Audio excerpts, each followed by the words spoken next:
여러분 안녕하세요. 오늘은 여러분과 함께 개혁 정치가 조광조에 대해 알아보려고 해요. 그의 개혁은 과연 성공했을지 지금부터 한번 알아볼까요? 1482년 한양거리, 아이의 우렁찬 울음소리가 들려왔습니다.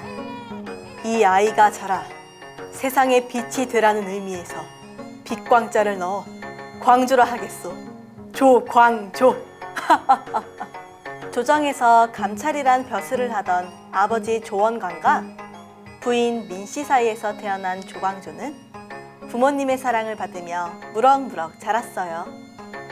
조광조의 아버지 조원광은 동생인 조원기에게 아들들의 교육을 맡겼는데요.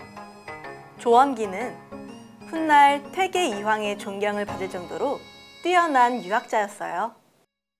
조광조는 5살 무렵부터 예의, 근본 정신을 강조한 예기를 즐겨 읽었는데요. 이때 느낀 깨달음은 조광조의 평생 동안 변하지 않는 좌우명이 됐어요. 아버지, 무슨 일이 있으신가요?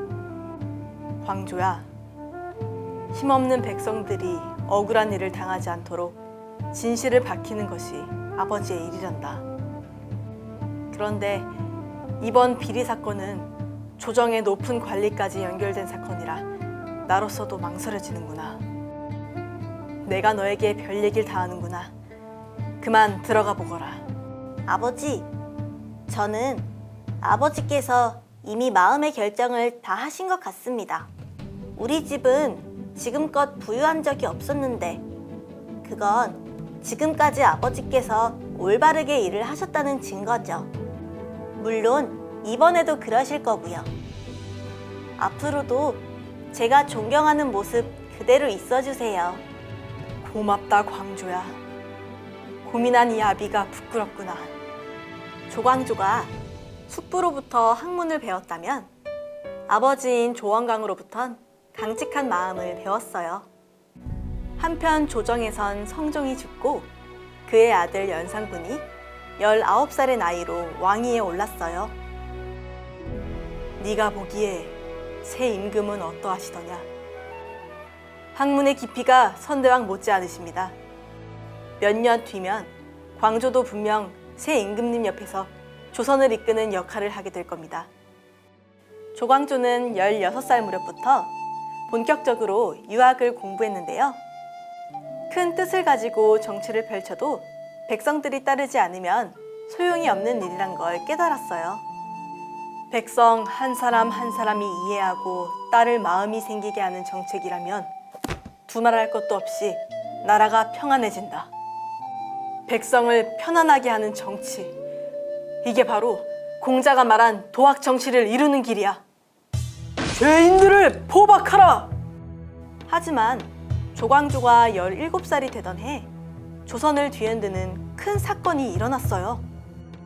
어린 나이에 왕이 된 연산군은 정치를 잘하려고 노력했는데요. 당시 조선은 훈구파와 살인파로 나뉘어 있었어요. 세조가 왕위에 오른 후 그를 도운 신하들이 훈구파가 돼 권력을 휘둘렀는데요. 성종은 이런 훈구파를 견제하기 위해서 학문을 닦던 살인 김종직을 불러 중요한 자리에 앉혔어요. 훈구파들은 대대로 권력을 세습하면서 재산을 모았고 부정부패를 많이 저질렀어요. 살인파는 이런 훈구파를 비판하면서 정치적인 기반을 잡아갔죠. 이때 김종직이 사초를 쓰면서 세조가 단종의 왕위를 빼앗은 일은 부당한 일이었다고 비난했어요. 내 증조부이신 세조께서 왕이 된 게 부당하다면 그 후손인 나도 왕 자격이 없다는 뜻 아니냐. 도저히 용서할 수 없다. 살인파를 모두 잡아들여라. 평소 왕을 비판하던 살인파가 거슬렸던 연산군은 이 기회에 살인파를 제거했는데요. 1498년 무오년에 사람들이 화를 당했다고 해서 이를 무오사화라고 합니다. 이 사화로 살인파 6명이 사형당했고 46명이 유배당하거나 벼슬에서 쫓겨났죠. 광조의 작은 아버지인 조원기도 이때 유배를 가게 됐습니다. 이 무렵 조광조의 아버지 조원강은 평안도의 찰방으로 부임하게 됐는데요. 이때 광조의 아버지는 숙부와 헤어지고 상심한 광조를 위해 당시 유명한 유학자였던 새로운 스승 김굉필을 찾아갔어요. 김굉필이 살인파의 우두머리 김종직의 제자였기 때문에 무오사화로 인한 화가 광조에게까지 미치지는 않을까 걱정했지만 광조 또한 자신의 스승으로 김굉필을 선택했어요. 김굉필을 스승으로 모시게 되면서 조광조의 인생엔 큰 변화가 생기기 시작했어요. 스승님, 선비들은 학문을 통해 자신을 닦을 수 있는데 모든 사람들이 자신을 다스리는 건 어려운 일 아닙니까? 그래서 백성들을 다스리는 왕과 관리들의 역할이 중요한 것이다. 왕과 관리들이 먼저 바른 마음을 가진다면 백성들이 살기 좋은 세상이 될 수 있다. 이것이 장차 관직에 나갈 너희들이 더욱더 스스로를 다스려야 하는 이유다. 네, 스승님. 자신을 더욱 갈고 닦아서 백성들을 보살피기에 부족함 없는 선비가 되겠습니다. 조광조가 18살이 되자 아버지 조원강의 임기가 끝나 다시 한양으로 돌아가게 됐는데요. 서로를 아끼던 스승과 제자에게도 이별의 시간이 다가왔어요.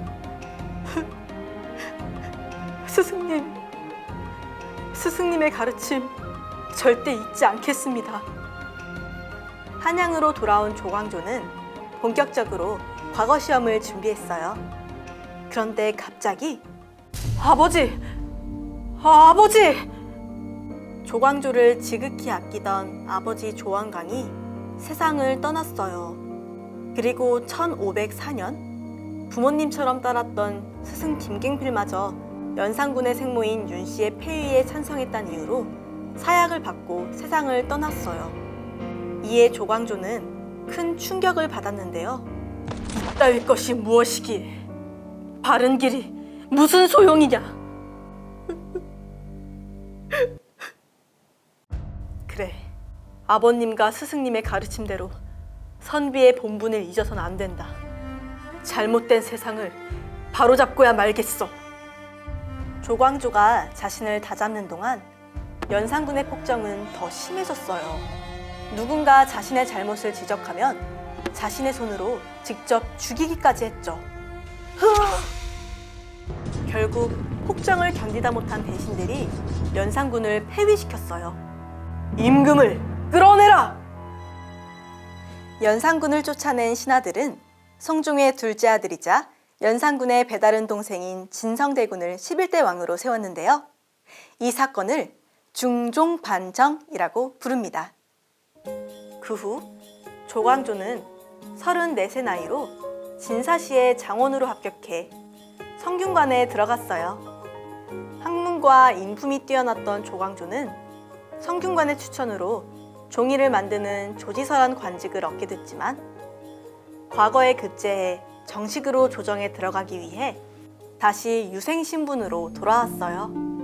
그해 가을, 임금이 보는 앞에서 치러지는 비공식적인 과거 시험인 알성시에 조광조도 참여했죠. 이날 임금은 조선에 필요한 것이 무엇인지 쓰도록 했어요. 바로 이거야. 하늘과 사람은 하나이며 하늘의 이치가 사람의 이치와 다른 적이 없습니다. 옛 성현들은 백성을 하늘로 보았습니다. 마찬가지로 임금이 백성을 하늘 보듯 정치를 한다면 백성들이 어찌 따르지 않겠습니까? 백성들을 하늘 보듯 정치를 하라는 흔한 말처럼 보이지만 속뜻은 지도자 자신이 바른 정치에 대한 마음가짐을 가져야 한다는 것이다. 장원은 성균관 유생 장옥, 2등은 성균관 유생 조광조. 이때 중종과 조광조는 서로에게 필요한 존재라는 걸 알게 됐어요. 알성시에 급제한 이후 조광조는 몇 개의 직책을 거쳐 사관원에서 일하게 됐어요. 그리고 다음 해에 조광조는 왕에게 자문을 하던 기관인 홍문관의 수찬으로 승진했어요. 이제부터 그대와 함께 지금과는 다른 새로운 정치를 하려고 하오. 나를 보필해 주시오. 소신 목숨 바쳐 전하를 보필하겠나이다. 조광조는 한 달 동안에 무려 3계단이나 초고속 승진을 했는데요. 그러자 조광조를 시기하는 세력들이 생겼어요. 사람들이 조광조를 중심으로 힘을 키우면 우리는 설 자리가 없어질 겁니다. 그런 일이 일어나게 둘 수는 없죠. 혈량과를 시행한다고요? 혈량과로 과거 제도의 단점을 보완할 수 있습니다. 과거는 학문의 깊이는 알 수 있지만 인품은 알 수 없죠. 학문이 깊고 인품이 훌륭한 사람을 모아 그 중에서 시험을 치르는 게 혈량과의 장점입니다. 혈량과를 시행하겠소. 한편 조광조의 개혁 정치는 백성들에게 새로운 희망이었어요. 자네 그 소식 들었나? 조광조 나리가 방납 문제점을 임금님께 고했다네. 아니, 그게 정말인가? 조광조 나리가 우리를 살려주네 그려. 조광조 나리 없었으면 어찌할 뻔했겠는가? 방납은 백성이 정부에 내는 공물을 상인이나 관리가 대신 내고 나중에 백성들에게 그만큼의 재물을 걷는 제도예요. 그런데 방납을 한 사람들이 높은 이자를 붙여서 백성들을 수탈해 가고 있었어요. 그리고 중종과 조광조의 관계가 멀어지게 된 사건이 일어났어요. 무엇이? 하늘의 제사를 지내는 소격제를 폐지하라고? 내 그대의 말이라면 모두 다 들어주었거늘 이제 왕실의 고유 권한까지 간섭하는 것인가? 그런데 조광조를 포함한 사람들은 물론 훈구파들마저도 소격제 폐지에 찬성했어요. 중종은 다시 한번 조광조를 믿고 소격서 폐지에 동의했어요. 결국 소격서가 폐지되고 제사도구들도 땅에 묻혔는데요. 하지만 중종은 이 일로 크게 마음이 상했어요. 내게 조광조는 새로운 희망이었지. 그와 함께 새로운 정치를 펼치고 훈구 공신들의 세력을 꺾으려 했건만 공신들 권력을 잠재우니 이제 조광조가 왕과 왕실을 능멸하는구나. 중종은 지나치게 강직하고 개혁적인 조광조가 왕의 권위에 도전할까 봐 두려웠어요. 한편 조광조는 쉬지 않고 새로운 개혁을 생각하고 있었어요. 전하께서 뜻을 펼치는데 가장 큰 걸림돌은 바로 전하를 왕위에 올린 공신들인데 권력으로 사리사욕을 채우는 공신들의 힘을 눌러야 한다. 나라와 백성을 위한 길, 그리고 전하를 위한 길이라면 목숨을 내놓고 공신들에게 대항하리라. 전하, 드릴 말씀이 있습니다. 얘기해 보시오. 연산군을 쫓아낼 때 공을 세우지도 않았으면서 공신의 칭호를 받고 그 지위로 부정부패를 저지르는 자들이 있사옵니다. 그 공신들을 재조사해야 하옵니다. 이런 조광조의 주장은 조정을 발칵 뒤집어 놨어요. 이날 이후 공신으로 세력을 잡은 신하들이 조광조를 끌어내리기 위해 역모를 꾸미고 있었어요.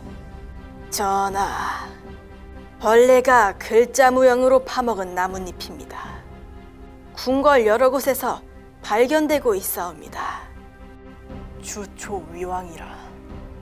주자와 초자를 합치면 조가 되고 모두 합치면 조위왕이니 이는 조시성을 가진 자가 왕이 된다는 뜻이었다. 조광조를 뜻하는 것이군. 조광조가 훈구파를 압박하니 나를 이용해서 조광조를 없애고 싶은 것이구나. 전하, 조광조를 어찌하실 생각이십니까? 조광조는 좋은 신하였다. 하지만 지금은 하루하루 내 숨통을 조이는 훈구파들과 다름없구나. 하지만 아무것도 모르는 조광조는 또 다른 개혁 정책을 준비하고 있었어요. 재주가 있다면 천민이라도 등용할 생각이었죠.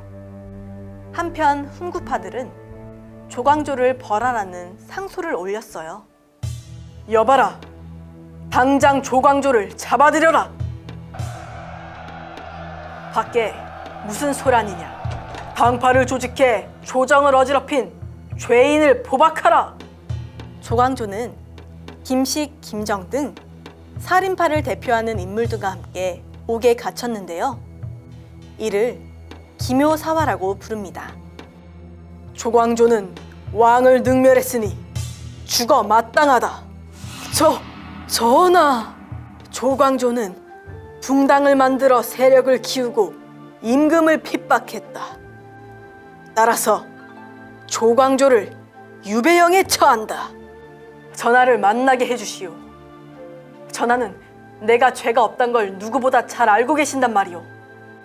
조광조, 이는 모두 어명에 따라 행한 일이다. 전하께서 직접 니놈을 잡아들이라 명하셨단 말이다. 전하께서? 아니라 거짓이다. 전하께서 나에게 이러실 리 없다.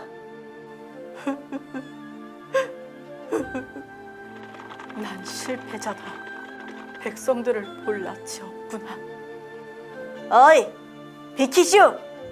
물러서란 말 못 들었어?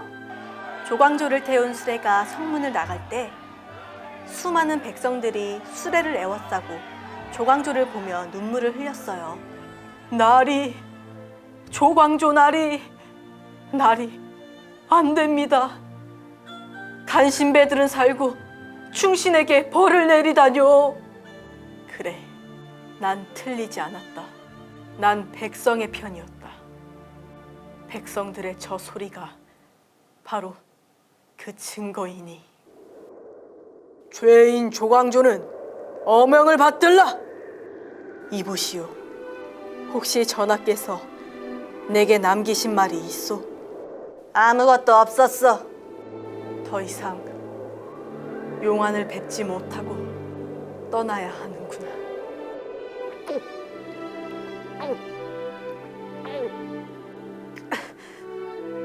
평생 잘못된 일을 하지 않았다고 자부한다. 죽는 게 무엇이 두려운가? 눈을 감는 순간까지 선비답게 의연한 모습을 보이리라. 임금 사랑하기를 어버이 사랑하듯 하였고, 나라 걱정하기를 내 집 걱정하듯 하였노라. 하늘이 이 땅을 굽어보시니 내 일편단심 충심을 밝게 비추리. 이렇게 사림의 큰 별이 지게 됐는데요. 유교학자이자 개혁 정치가였던 조광조.